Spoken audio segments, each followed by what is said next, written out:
আমার স্বামী আমাকে একটা স্বর্ণের চেন কিনে দেওয়ার কারণে আমার শাশুড়ি বাড়িতে 4 দিন ভাত খায়নি। 5 দিনের দিন যখন আমার স্বামী ঘরে যেয়ে বলল, মা তুমি এই সামান্য বিষয় নিয়ে কেন রেগে আছো? তুমি তোমার জায়গায় আর তাসলি তো তাসলির জায়গায়, তুমিও যদি ওর মতো বাচ্চামি করো তাহলে কি হলো? সেই দিনে এতটুকু কথা শুনেই আমার স্বামীর প্রতি আমার শ্রদ্ধা অনেকটাই বেড়ে গেছে। তারপর আমি আমার রুমে চলে আসি, কিন্তু এরপর আর কি কথা হয় সেগুলো আমি জানি না। এরপর আমার স্বামী আমার ঘরে এসে আমার গলা থেকে চেনটা খুলে নিয়ে যায়, বলে এই চেনটা আমি আমার মায়ের কাছে রেখে আসি, এই চেনটা নিয়ে বাড়িতে অনেক ঝামেলা হচ্ছে। আমি অনেকটাই অবাক হয়ে গেলাম, সামান্য আমাকে একটা চেন কিনে দেওয়ার কারণে আমার শাশুড়ি বাড়িতে 4 দিন ভাত খায় না, তার উপরে তার ছেলে আমার গলা থেকে চেন খুলে নিয়ে যাচ্ছে কারণ বাড়িতে অশান্তি হচ্ছে বলে। আচ্ছা, এখানে একটু বলে রাখি, আমার স্বামী আমাকে তাসলি ডাকে, কারণ তাসলিমার পরে মা শব্দটা হয়, যার কারণে আমার স্বামী আমাকে শর্ট করে শুধু তাসলি বলে ডাকে, বাকি সবাই তাসলিমাই ডাকে। সেই দিনের পর থেকে আমি আমার স্বামীর বদলে যাওয়া অনেকটাই অনুভব করি। যেমন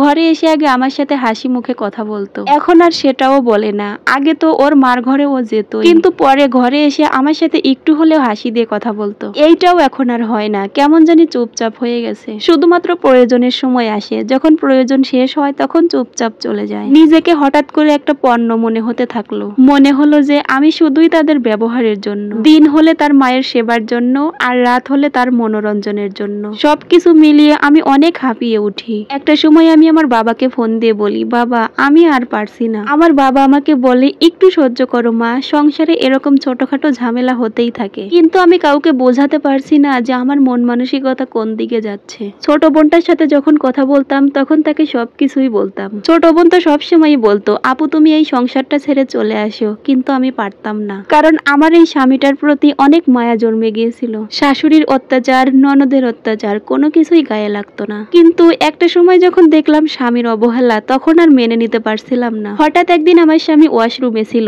তখন তার ফোনে তার এক মামাতো বোনের মেসেজ আসে, তুমি কি আজকে দেখা করবে নাকি করবে না? মেসেজটা দেখে মনে করেছিলাম ওর বোনই তো লাগে, হয়তোবা কোনো দরকারেও দেখা করতে লাগতে পারে। তারপর আমার স্বামী ওয়াশরুম থেকে বের হওয়ার পর তাকে জিজ্ঞাসা করলাম, এরপর সে আমার হাত থেকে ফোনটা এমন ভাবে কেড়ে নেয় মনে হচ্ছিল কোনো চোরের চুরি ধরা পড়ে গেছে। আমি অনেকটা অবাক হয়ে গেছিলাম যে মামাতো বোনের মেসেজ পেয়ে এরকম চোরের মতো বিহেভ করছে কেন, এসবের কারণ কি আমি কোনো কিছুই বুঝতে পারিনি। তারপরেও আমি তাকে কোনো কিছুই বললাম না, তার হাতে ফোনটা দিয়ে এরপর আমি কিচেন রুমে চলে গেলাম, কারণ দিনের বেলায় আমি একটু সময়ও অবসর পেতাম না। সারাক্ষণ আমার শাশুড়ির অর্ডার শুনতে হয়, এইটা করো ওইটা করো, এইটা বানিয়ে দাও, আমার মেয়ের পছন্দের খাবার তৈরি করো, আমার মেয়ের জামাই আসবে, আমার মেয়ের জামাইয়ের কিন্তু গরুর মাংস খুবই পছন্দ, তার সাথে বাড়িঘরও গুছিয়ে রেখো, এরকম করে সারা দিনই আমাকে অর্ডার করতো।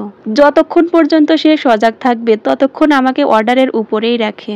প্রথম এইসব বিষয়গুলো আমার স্বামীর চোখে পড়লে সে প্রতিবাদ করত, কিন্তু এখন আর সে প্রতিবাদও করে না। এখন মনে হয় সে বাসায় থাকা অবস্থায় যতক্ষণ আমি কিচেন রুমে থাকি ততক্ষণ সে স্বস্তি ফিল করে, সে আরাম পায়। যখনই রুমে ঢুকি তখনই সে আমাকে প্রশ্ন করে, এত তাড়াতাড়ি তোমার রান্না শেষ হয়ে গেল, সবকিছু গুছিয়ে রাখছো তো? সবকিছু এলোমেলো করে রাখলে এরপরে কিন্তু মা আবার রেগে যাবে। তাদের এমন একটা ভাব, মনে হয় মা ছেলের বান্দিগিরি করতেই আমি তাদের বাড়িতে এসেছি। আমি আমার স্বামীকে একটা সময় বলি, চলো আমরা বাবু নেই, কিন্তু সে এক কথায় না বলে দেয়। অন্য জায়গায় তো দেখি ছেলেরাই বেশি এক্সাইটেড থাকে বাচ্চা কাচ্চা নেওয়ার বিষয়ে, কিন্তু আমার বেলায় উল্টো, আমার স্বামী সন্তানই নিতে চায় না। আমার চাচাতো বোনদের তো দেখি তাদের শাশুড়িরা নাকি তাদের জোর করে বাচ্চা কাচ্চা নেওয়ার জন্য, তারা নাকি বলে এখনই বাচ্চা কাচ্চা নিচ্ছ না কেন, আমাদেরও তো শখ করে নাতিপুতি লাগবে আমাদের। আর এইদিকে আমার শাশুড়ির বেলায় দেখি উল্টো, আমার শাশুড়িও তো রাজি হয় না, সে কখনো বলেই না যে তার ছেলেরও সন্তানাদির দরকার বা তার নাতিপুতি দরকার। একদিন আমাদের বাসায় আমার স্বামীর মামাতো বোন আসে,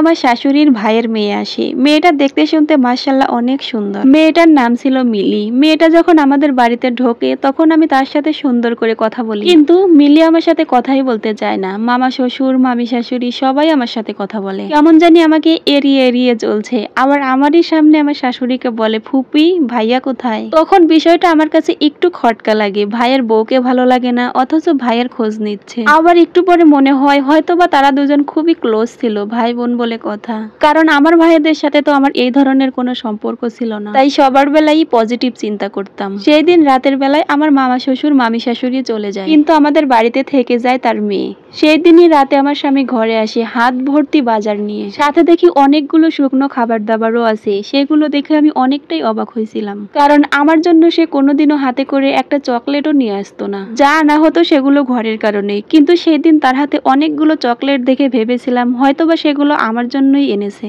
কিন্তু না, সেগুলো ছিল তার মামাতো বোনের জন্য। তখনও আমি সেই বোকা ভেবেই গেলাম এগুলো ছোট বোনের জন্য আনতেই পারে, এতে সন্দেহ করার কি আছে।